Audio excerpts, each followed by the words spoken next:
Welcome back, Mongo Fix. Well, Mongo want an A-frame hoist or a gantry crane, whichever you like to call it.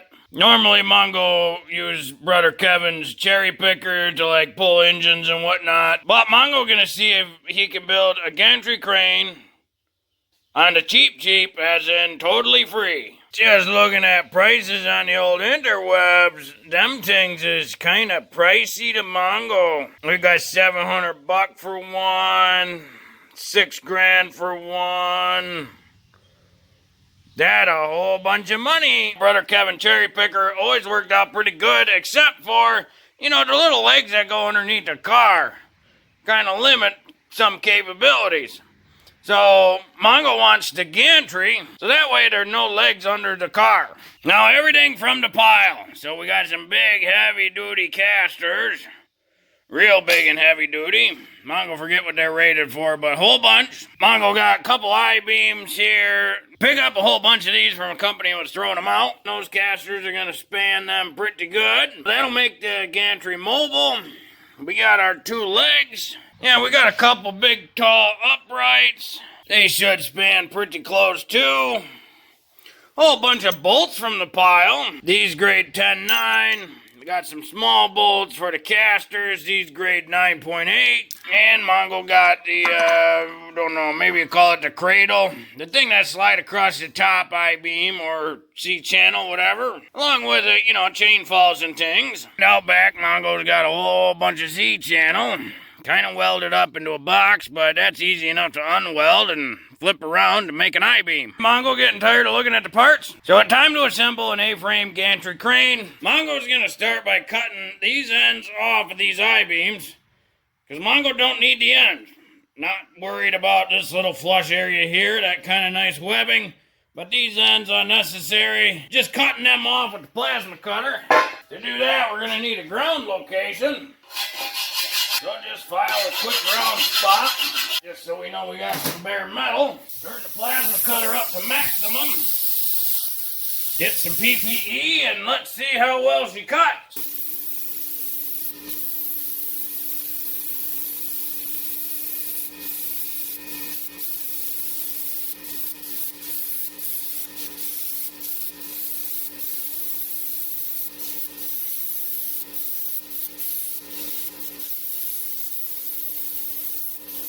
Took a bit, but she got it. Yeah, them plates 3/8 inch thick. That plasma cutter, a small one, she got her, but she was working the whole time. Mongo break out the big industrial grinder and smooth out some of that metal.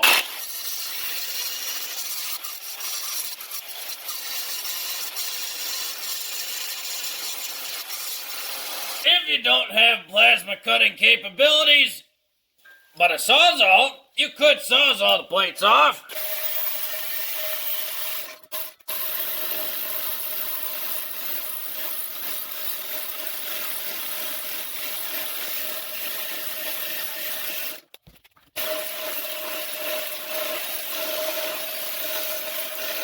See, it's just a little trickier to get straight. Mongo would also follow that up with the grinder. Much less grinding required, though. You also have the option of a cutoff wheel.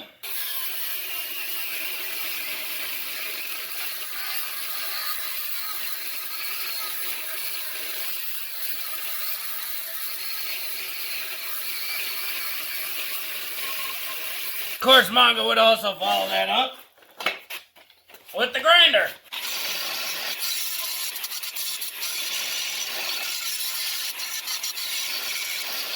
Kind of like skinning a cat. Whole bunch of different ways to do it. Pick your favorite and cut all the ends off. For reference, the cutoff wheel was the fastest. Of course, a battery-operated cutoff wheel about useless for this. As you know, battery-operated tools for long duration, hard use are worthless. So you get the cutoff wheel on the 110 7-inch grinder. And that worked like a charm. Cut through them real quick. Now we can kind of line up our casters we're going to use.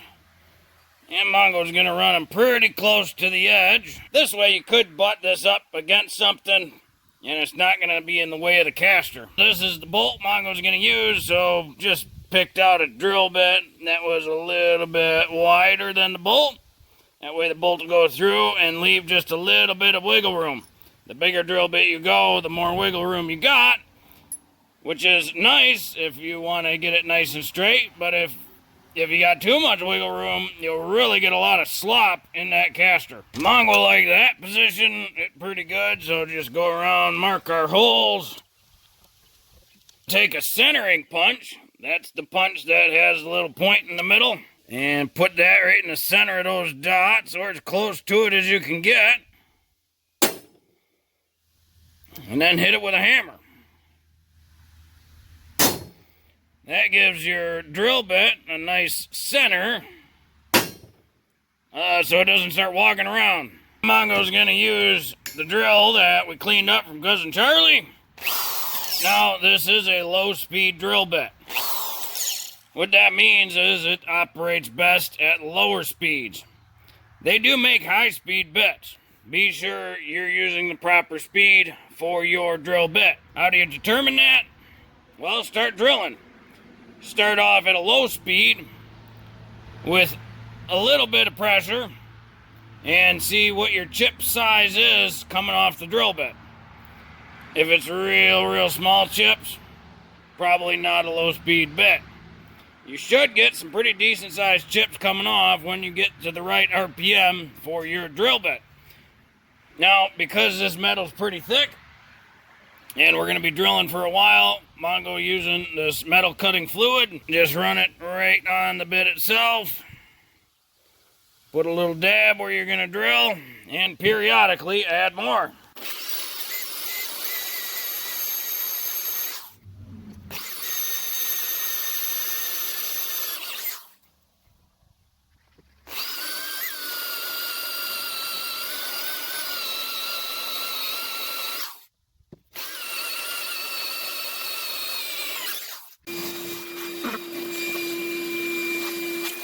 Well, we got our 4 holes in there, and just for reference, most all of your drill bits are low-speed bits because they're kind of designed for a drill press, which runs low speed. And then people burn them up real quick on a handheld drill that runs, 3, 4, 5 times the RPMs. So if Mongo did this right, all of those fall into place perfectly. Well, that's good and bad. Good, because hooray. Bad, because now Mongo's just got to do that, 3 more times. So now Mongo's got all 8 of the holes for the casters drilled into each I-beam. So now we're going to rotate it so the casters would be on the ground, right? Because now it's time to find where the uprights for the hoist will go. Of course, it's always a real good idea to make sure you got the height for a crane before you do it. Well, that there lines up pretty good. 69 5/8 of an inch. These uprights are 86 3/8 of an inch. So what we want to do is find the very center of this I-beam, and then the very center of this, and align those 2 things on each side. Yeah, Mongo like that. So right now it's sitting on the ground. There's no casters yet. It's pretty close to the ceiling already. Probably 11-inch even before it hit the ceiling. This crane gonna be tight in the barn. Basically, it's gonna be in the barn. Might not get out of the barn. That's why Mongo's bolting it instead of welding it. That way, if Mongo need, it can be disassembled. The bolts Mongo's using for the uprights are the 10.9s, and they're a bit bigger. So, just get a bit bigger of a drill bit, then go through the same process for drilling the holes. You get your center of the hole figured with a paint marker, hit it with the centering punch, and start drilling. Keep using the same cutting fluid lubricant oil. Mongo decided to use this C-channel here, and it welded into a box. So the first thing Mongo's got to do is just cut these little chintzy junk welds, get it back into a regular C-channel. Oh, that one's bent, so that got to go on the top. Look like that one cracked already through it. And then Mongo's going to weld that reverse into an I-beam. Mongo figuring that the span of that gantry gonna be best at 10 foot. Work out kind of nice because right here's that one goofy bend. And we don't want that.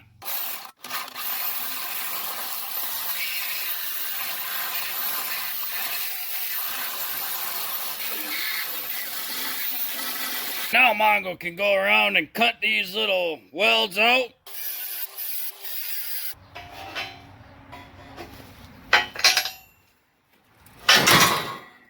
There we go. Now we got 2 C-channels. Of course, it's always important to be sure to identify which side is going to be the top. Went around, ground down all the little imperfections, the previous welds, things like that. And then, just to make sure that when it's an I-beam, it's good and taut in the middle, Mongo drilled holes, but only on one side. What you do is when you butt it up together as an I-beam, you weld inside that hole, and that will attach the 2 upright portions together. Keep them real stiff that way. These 2 C-channels sitting on top of each other real nice, lined up the way Mongo wants them. They're mostly straight, couple little differences. This is the bottom, so lined up the bottom, not too worried about the top. They're as straight as they'll get without some major, hydraulic machines to bend them perfect. But putting them this way first, that way Mongo can push down, weld up these little spots in the middle first. That'll get them together and make sure that that center portion is nice and taut together. Then flip them on their side, weld up the top and bottom seam.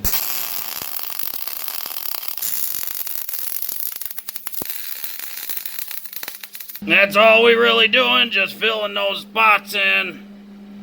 Now we can rotate it 90 to the top. Couple inch weld, space, couple inch weld, go all the way across the top, all the way across the bottom.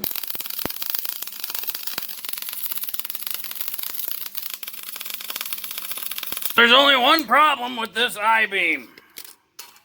Just shy of 4 inch. Ends on this pedestal are just about 6.5 inch. And the eyelets are about 5 inch on center, which means that I-beam gonna rest right between and it's not gonna hit nothing. But if you remember those ends Mongo cut off, so Mongo's gonna line these up flush, drill 2 holes in them, and then the I-beam will get pinched from either side with this. That's what's gonna hold that top I-beam in place. Get a couple dots there, and just have to drill out a bunch of holes, so 8 holes, 4 plates. Well, got all 4 pieces with the holes drilled in them. So now all Mongo got to do is assemble, and because all this really heavy steel, Mongo gonna need Brother Kevin help. Take all 4 of these little bolts, and Brother Kevin gonna lift it up just a little bit, kind of wiggle it all in, and that made, in essence, 4 guide pins, so now we can bolt all this down together.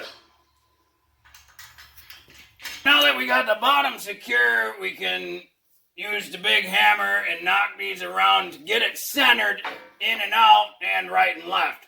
Right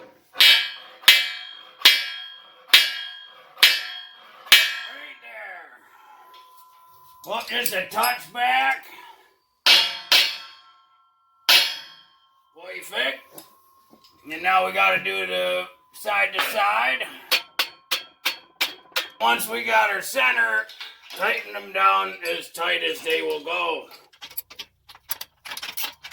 Because the ceiling's so short, we got to have Brother Kevin lift up the whole monstrosity and then slide a board under, just so we can get the casters to hang and bolt up. That fits just about perfectly. So we get all these bolts in, and then be able to set it on the ground. We got the casters on, so it's time to put her on the ground. Oh, she stands on her own free will now. Oh, and it rolls so smooth. It's so smooth. And just undoing this trolley here, take your pin out. Slide that pin out.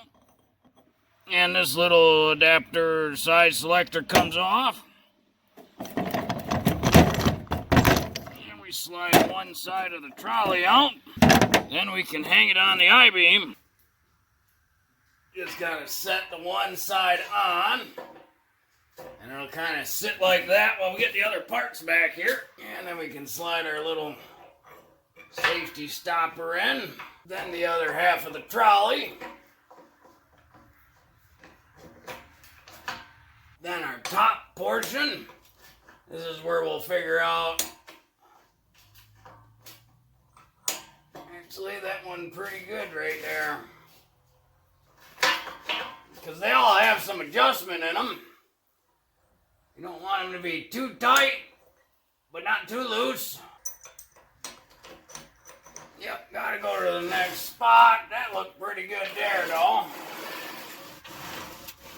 Yeah, yep, I'll go like that one there. Put the pin on the other side. That way it comes down. Then slide our cotter pin through and bend it around. Now the big question is, will Mongo's old chain fall fit across? Oh, it will! Oh, that's perfect! Oh, Mongo's super happy about that. That's a very old chain hoist. Boy, it's really hard to get the whole thing in one view of the camera. But here we go.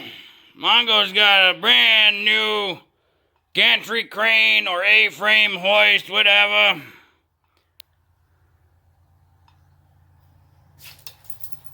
And all from parts from the pile in the back. Those wedges turned out just perfect. Now, Mongo, know what you're wondering. What's it rated for? Well, the chain fall's rated for 1 ton, 2,000 pounds. The fall arresting rated for a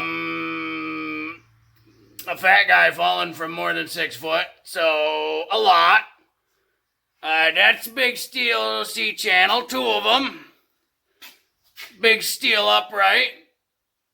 Thinking 4-inch square tube, 3/8 thick. The legs are, 3/8 I-beam. Casters are just huge, super wide. They're rated for, I think Mongo found they're rated for 3,000 pounds each. So it's pretty much rated for all the weight. You know how much it is to buy a Gantry Crane online that's rated for all the weight? You're probably looking at least a few $1,000. Mongo pretty happy that Mongo saved a few $1,000 and just built one from scratch. Well, hopefully this video helped you if you ever wanted to build your own Gantry Crane or A-Frame Hoist, whatever you want to call it. If you like this video, be sure to like this video. If you like this video and other videos from Mongo Fix, be sure to subscribe. Mongo always working on all sorts of stuff. Mongo, thank you.